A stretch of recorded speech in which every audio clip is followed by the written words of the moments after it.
All right, welcome back. This is still Journalist Hangout, and I've been hanging out with Babajide Kolade Otitoju and Mayor Akinpelu. Gentlemen, let's quickly move on to another debate out there. With youth unemployment in Nigeria standing at 40%, there are ideas and policies are required to provide jobs for the citizens. One of such ideas aimed at tackling unemployment among graduates in the country is the National Youth Service Corps NYSC Trust Fund. But the bill is attracting negative interpretations from some quarters.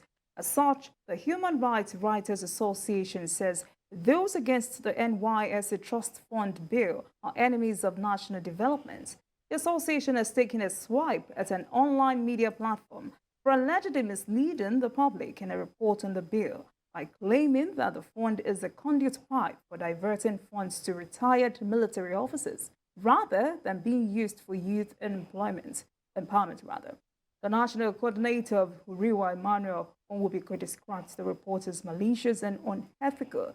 I shared a story by TVC News correspondent Tijesun Adeoye with you.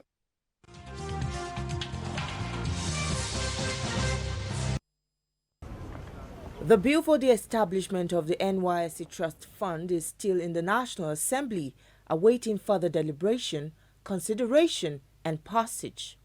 The bill seeks to prioritize human capital development and social inclusion in line with Goal 4 of the UN Sustainable Development Goals.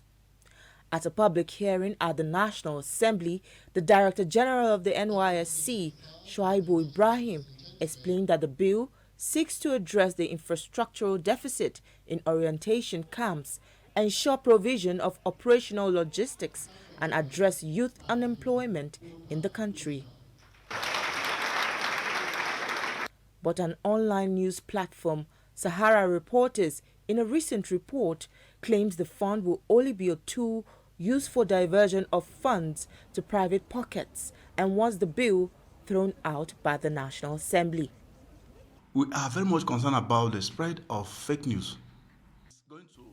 At this roundtable, the National Coordinator of the Human Rights Writers Association of Nigeria comes down hard on the online news outlet, accusing them of being malicious and deliberately misleading the public in its report.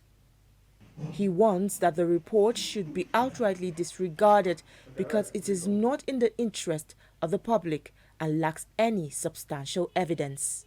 It looks like some persons, for maybe certain agenda that we don't even understand, I don't know where the agenda is coming from. Anybody who is speaking against something that will benefit the youth, and you begin to read meanings saying it is a scheme that is being prepared as a retirement benefit for military. Does it make sense?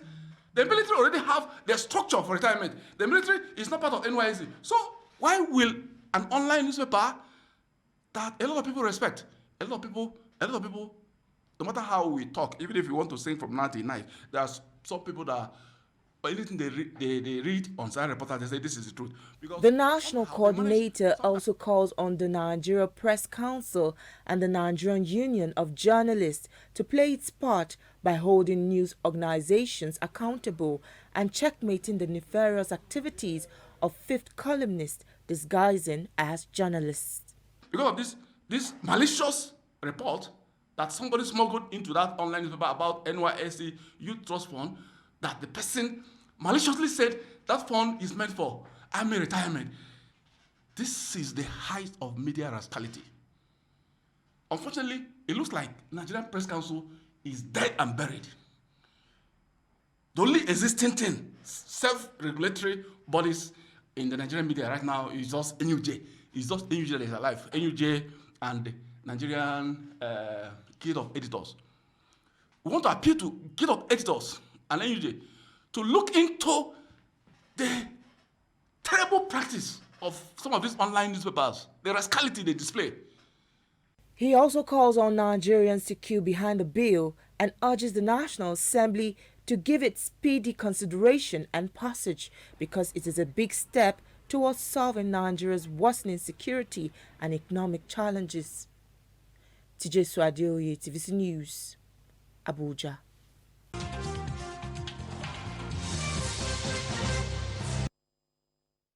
All right, gentlemen. Now, with youth unemployment standing at 40%, why should a policy like this be attracting suspicion and misinterpretation? I don't even know why the National Assembly have not passed this, because I went to some NYSC camps. I witnessed the training that the corps members went through as a means of preparing them for life after service here.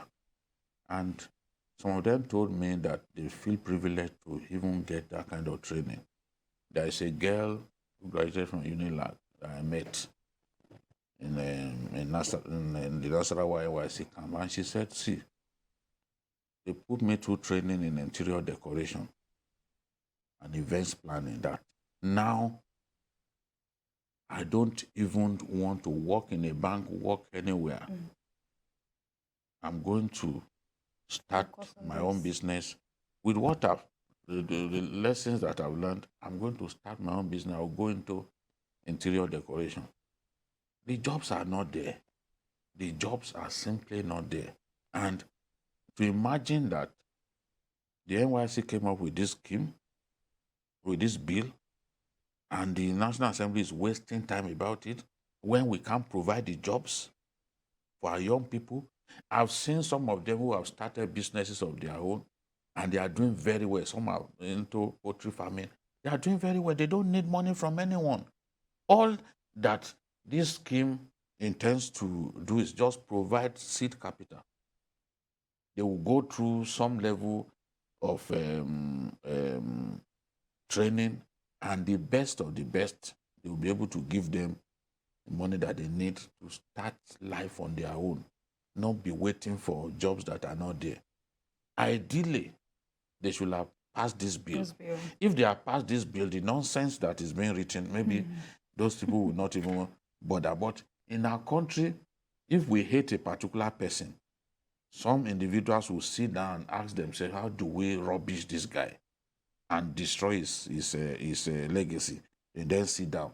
How can something designed for youth, you now say it's for retired soldiers to make money? It does not even make any sense. It does not make any sense. That is meant to give money to generals after they've left. How?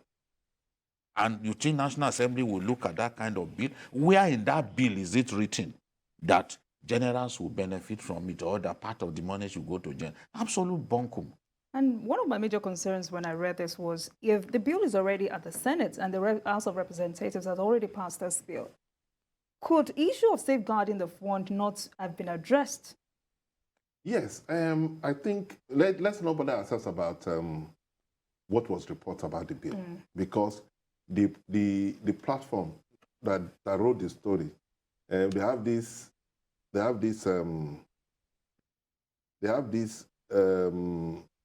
tendencies to advocate when they don't like you, or they believe they have issues with you. They come up with all kinds of stories about you. If they don't like you, no matter what you do, they are at war with you. That's the style that we've known them with. So let's leave them.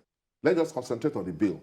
Why we need the bill is because, if one, there is need for infrastructures in all these NYSC camps. There are some camps that look decent enough. There are some camps that are quite terrible. So it does not take rocket science to know that you need funds to be able to put proper infrastructure in place in all these camps. That's one. Two, there was a time on this show that we highlighted an NYSC camp in a particular state where we were shown how members were trained in all this that BK was talked about.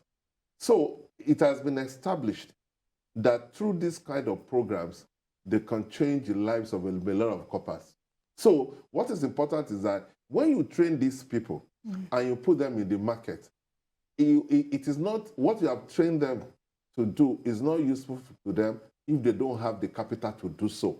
So if there is an avenue to give them a seed money, those who have gone through those training, if there is an opportunity to give them seed money to be able to actualize what they've been trained to do, again, it does not take rocket science for everybody to know that that's the way to go, because it will even improve the economy of the country, because that means every year through the NYSC scheme, you'll be able to churn out a lot of people who will now join the small-scale business pool. And that is every economy. That's the engine room of every economy. Growth. Yes, that's it. So it doesn't take rocket science to know that government that cannot provide jobs, or the economy that is not big enough to provide jobs for its teeming youth, if there is a scheme that will turn your youth to business owners, that is the way to go. So I also want to add my voice that the National Assembly should do the needful and let this scheme start, and then they should pass this bill so that the NYSC can, through this scheme, change the lives of a lot of our young people that were churning out from the universities. All right, Ricky. Yes, and you see, when you go to the NYSC camp in Abuja, they have their own water treatment plants. They are making money from it. They have their own bakery, and it is core members that are running the place. The bread that they eat in NYSC camps in the area, right up to Nasarawa, they sent from that place, baked by core members. Water purified by core members is what they drink in NYSC camps. So that's part of what we can do. Some of them have been trained about garment making. By the time they go back home, while waiting for maybe the dream job, you can start something on the sidelines. There are people who are partly into fashion, and they are still working in a bank or somewhere. Yeah. So that will add to the money that you need to run your family. So how can somebody try to bring down this laudable scheme? Well, we have all kinds of people in our country. Thank you very much, gentlemen, for that insights. Now, joining us for more discussion on this issue is the National Coordinator of Human Rights Writers Association, Emmanuel Onwubiko. Thank you very much for joining us, sir. Thank you very much. All right, so the NYSC Trust Fund Bill has been passed by the House of Reps and at the final stage at the Senate. Tell us more about its benefits, especially for the youths.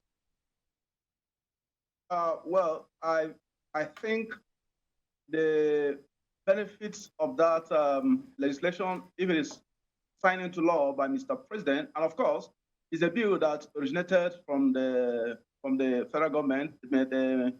The Minister of Youth and Sports, is one of those who actually worked on that bill.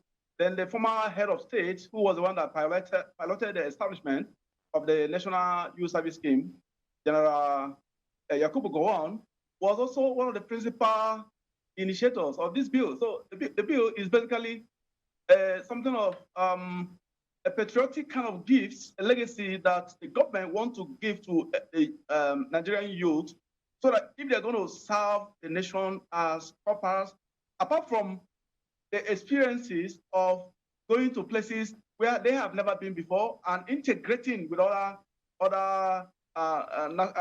nationalities and other religious, other kinds, different characters that the nation Nigeria is made of, they are also going to spend this 1 year constructively to learn, to imbibe a skill, because the world economy is driven essentially, basically, by the skill that you have. Not just the certificate, not just this big certificate that people are read about, whether PhD, whatever you call it, MSc, BSc, and the rest of them, or OND, whatever.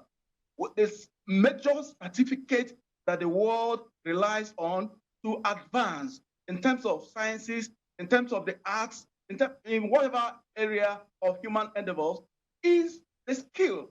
What you can give, what do you have to bring on the table that will meaningfully impact on the living condition of members of the human race? And that is exactly what the bill is meant to do, to make sure that participants of the NYSC scheme during their service year will be able to learn one form of trade, one form of skill, one form of vocation, tailoring, IT, in the IT sector, carpentry, so many things that even the small-time manufacturing, doing certain things, maybe producing some kind of soft drinks, so many kind of skills that you're going to acquire that you will have to choose the area that you think you are going to make impact on, and you're going to use to become.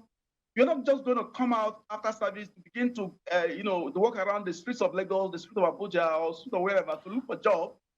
In as much as you are entitled as a Nigerian citizen and as a youth, and as somebody who has gone to school, who has been adequately educated and schooled, and vastly you already have a certificate in specific areas, you're entitled to get government employment. But government employment is not always available in Nigeria.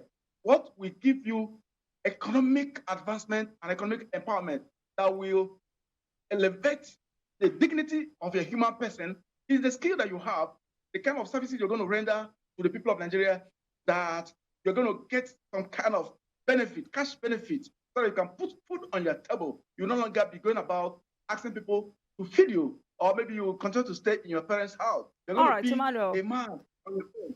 All right. So I also realize that this bill will address infrastructural deficits in orientation camps. Can you throw more insight into that? Oh, yes. Basically, the National Youth Service, as most participants have come to know, and as most Nigerians know, the NYSC infrastructural facilities in those different states are basically mostly put in place by the state governments. The state governments actually are the ones that set up some of these camps, because the camps are actually located in the different states of the Federation and Abuja, Federal Capital Territory.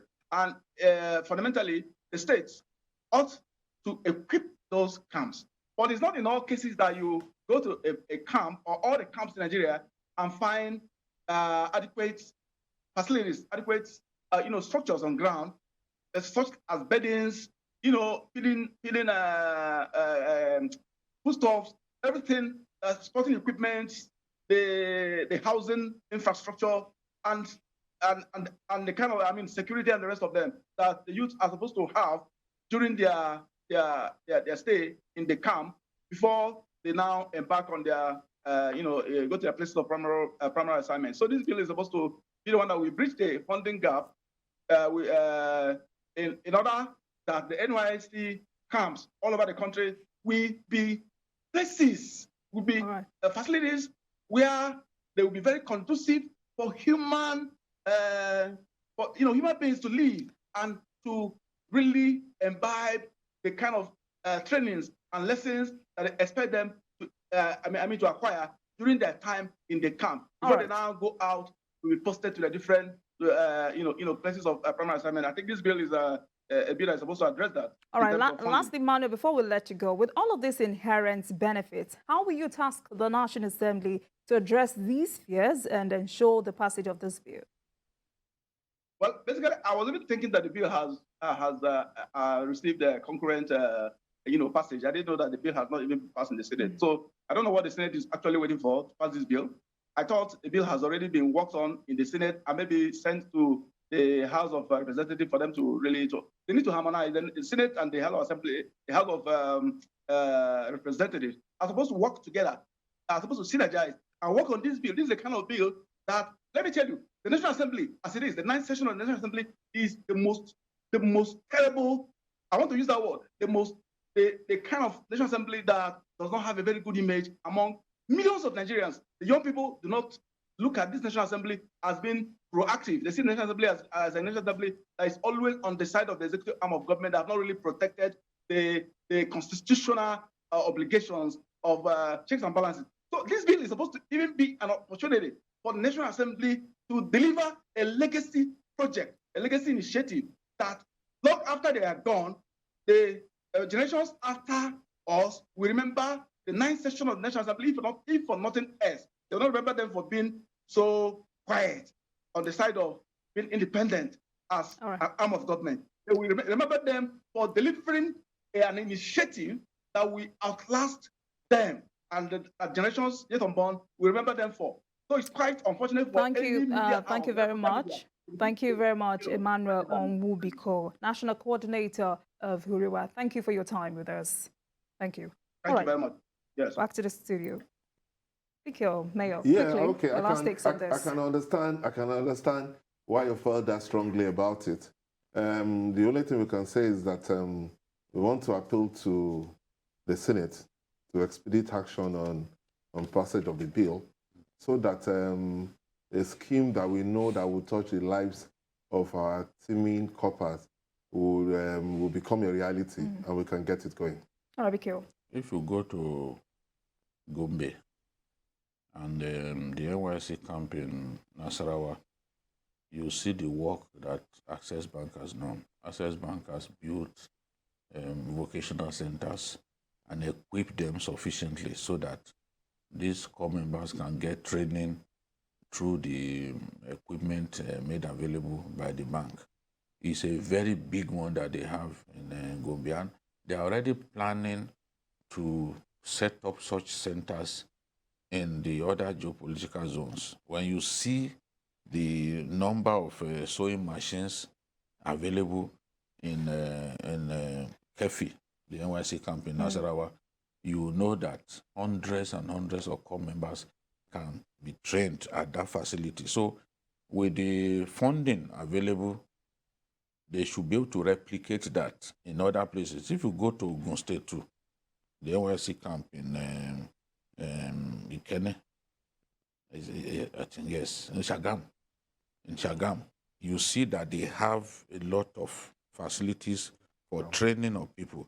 The Sustainable Development Goals help them to build some of those vocational centers right on the camp, and they provided standby electricity. So it's the sort of thing that should happen across the NYSC camps in the country, so that the training that these people want, the infrastructure to give them that training will be readily available. You know, so it shouldn't be in a few places that you have something like this. In Kefi, they produce their own drinking water. Even this type, what's it called? The one we call the water, this dispenser bottle.